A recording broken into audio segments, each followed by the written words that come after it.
Hello friends, स्वागत है आप सभी का मेरे यूट्यूब चैनल टैक्स गुरुजी डिजिटल पर। और हाजिर हूं मैं आप सभी के बीच आज की लेटेस्ट अपडेट लेकर। फ्रेंड्स, आज हम बात करेंगे इंपोर्ट एक्सपोर्ट लाइसेंस के विषय में। आईईसी सर्टिफिकेट के नाम से ये जाना जाता है। यूपी में, इंडिया में किस तरह से ये सर्टिफिकेट प्राप्त करते हैं, उसकी सारी जानकारी इस डिटेल वीडियो के माध्यम से मैं आपको बताऊंगा। चलिए फ्रेंड्स, शुरू करते हैं आज का वीडियो।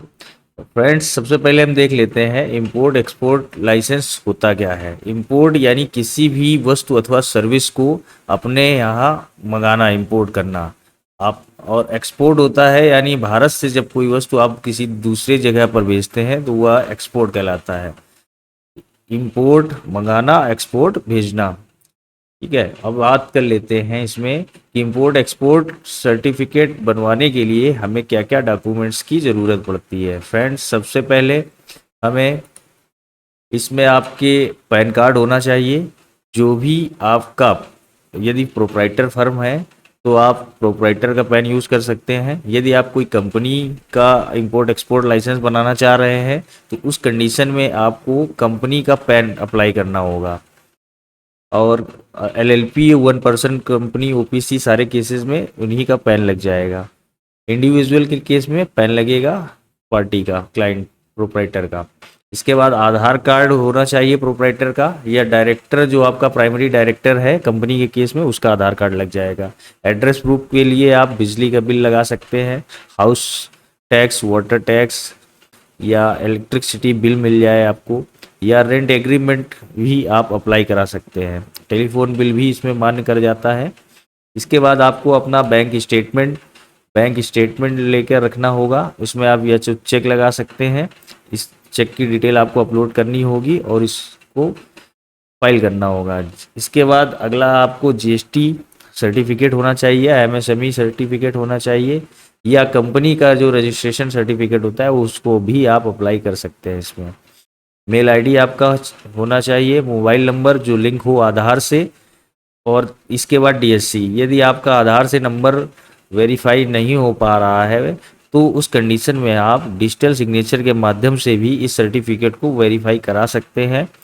और इसके बाद इंपोर्ट एक्सपोर्ट के जो आइटम्स हैं या सर्विसेज जो आप प्रोवाइड कराना चाहते हैं उसकी भी डिटेल आपके पास होनी चाहिए। चलिए फ्रेंड्स, शुरू करते हैं आज का वीडियो।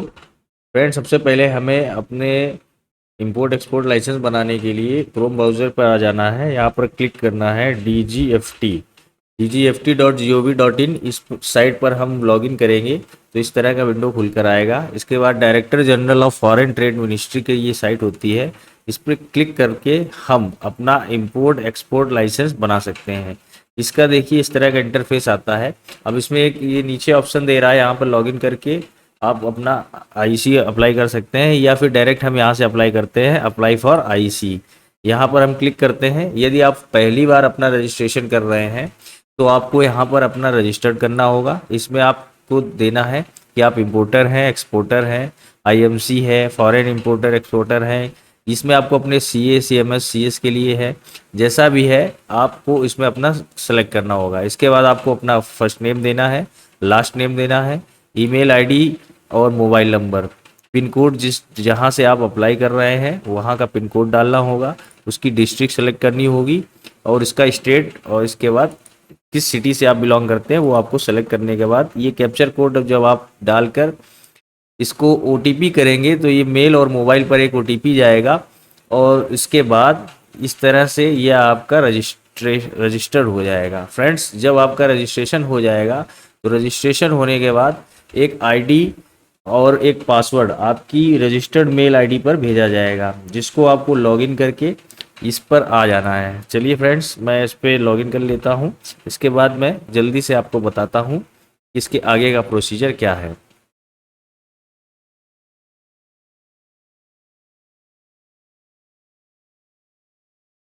फ्रेंड्स, जब आप मेल और मोबाइल नंबर से ओटीपी अपना वेरीफाई कर लेंगे तो इस तरह का एक इंटरफेस खुलकर आएगा, जिस पर आप लॉगिन करने के बाद ये आ रहा है अप्लाई फॉर आईसी। यहाँ पर क्लिक करते हैं। अप्लाई फॉर आईसी क्लिक करने के बाद इस तरह का विंडो खुलेगा, draft number apply for IC.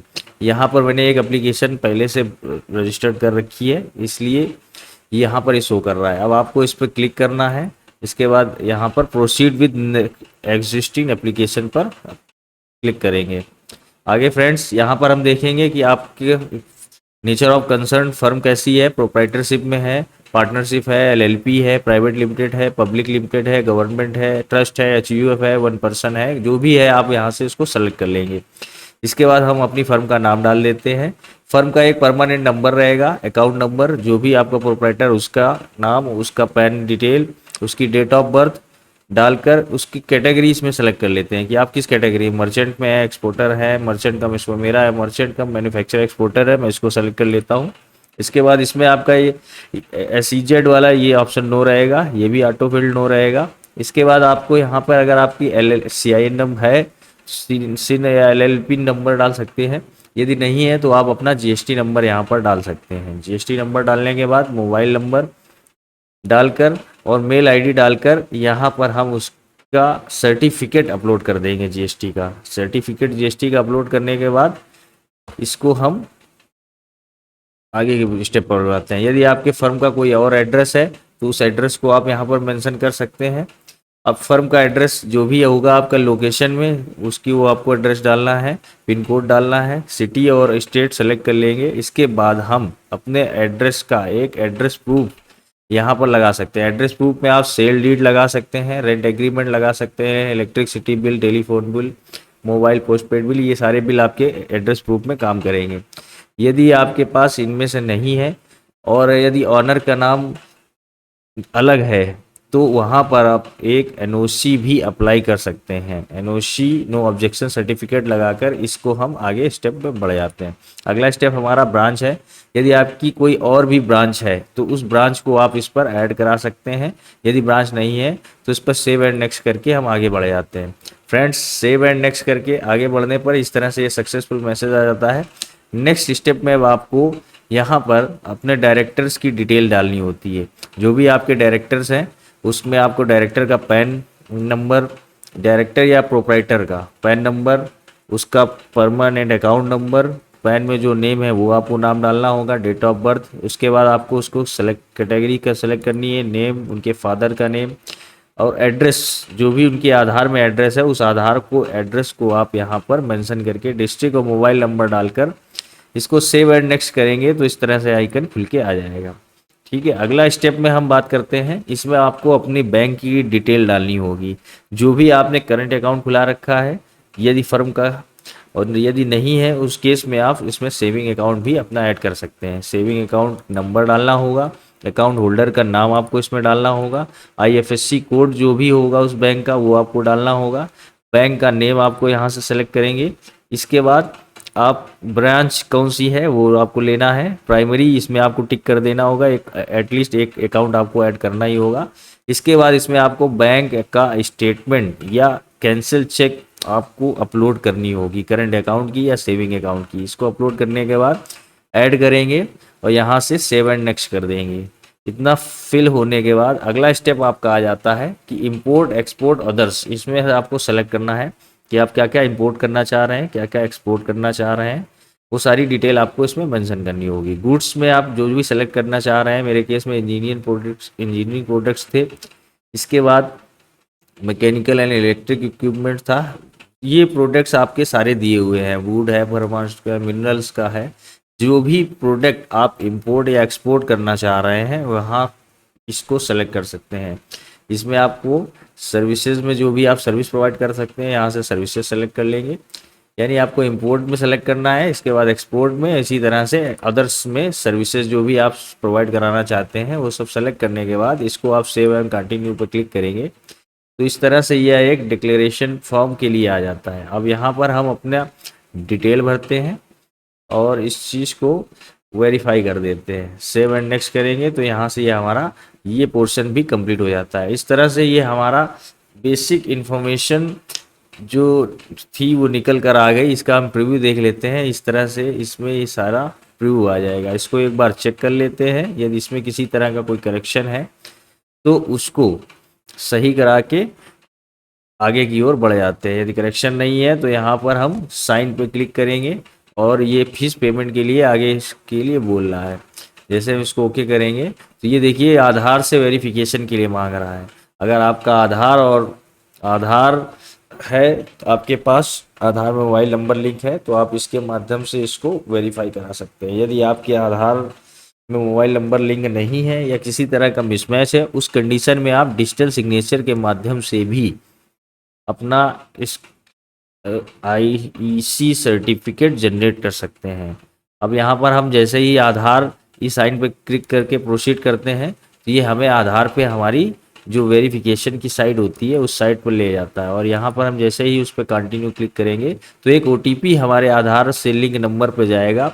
उस नंबर और यहाँ पर हमें अपना आधार नंबर डालना होगा और आधार ओटीपी डालकर इसको क्लिक करेंगे तो ये सबमिट होके वेरीफाई हो जाएगा। जैसे ही सबमिट वेरीफाई हो जाएगा, इसके बाद हमारा फीस पेमेंट का स्टेप आता है, जिसमें आपको 500 रुपीज़ की फीस पेमेंट करनी होती है इस सर्टिफिकेट को बनवाने के लिए। फ्रेंड्स, बहुत ही अफोर्डेबल प्राइस पर हम इंपोर्ट एक्सपोर्ट लाइसेंस या income tax, GST, ITR, MSME, food licence, company registration, company compliances, other सभी प्रकार की लीगल सर्विसेज प्रोवाइड करते हैं। आप हमारे दिए गए नंबर पर संपर्क कर सकते हैं। हम बहुत ही अफोर्डेबल प्राइस पर आपको ये सर्विस प्रोवाइड करेंगे। फ्रेंड्स, इस तरह से जब ये सर्टिफिकेट फाइल हो जाएगा तो उसके बाद फीस पेमेंट के बाद आपका सर्टिफिकेट जनरेट हो जाता है। जो मैं सर्टिफिकेट आपको दिखा देता हूँ फीस पेमेंट के बाद किस तरह से सर्टिफिकेट आपको बनकर मिलता है। फ्रेंड्स, जब आपका फीस पेमेंट हो जाता है उसके तुरंत बाद ये सर्टिफिकेट आपको जनरेट हो जाता है। ये सर्टिफिकेट आपका इस तरह का रहता है, जिसमें आपको ये आपका इंपोर्ट एक्सपोर्ट का सर्टिफिकेट रहता है, जिसमें आपका नाम होगा आईसी सर्टिफिकेट। इस तरह से जनरेट हो जाएगा। फ्रेंड्स, बने रहिए इसी तरह के वीडियो पाने के लिए। हमारे चैनल को प्लीज़ लाइक एंड सब्सक्राइब करिए और अगर किसी तरह की इंक्वायरी है तो हमारे दिए गए नंबर पर संपर्क करिए। वीडियो अच्छा लगा हो तो प्लीज़ लाइक एंड सब्सक्राइब और इसे अपने फ्रेंड्स के साथ शेयर कीजिए। Thanks for watching this video last.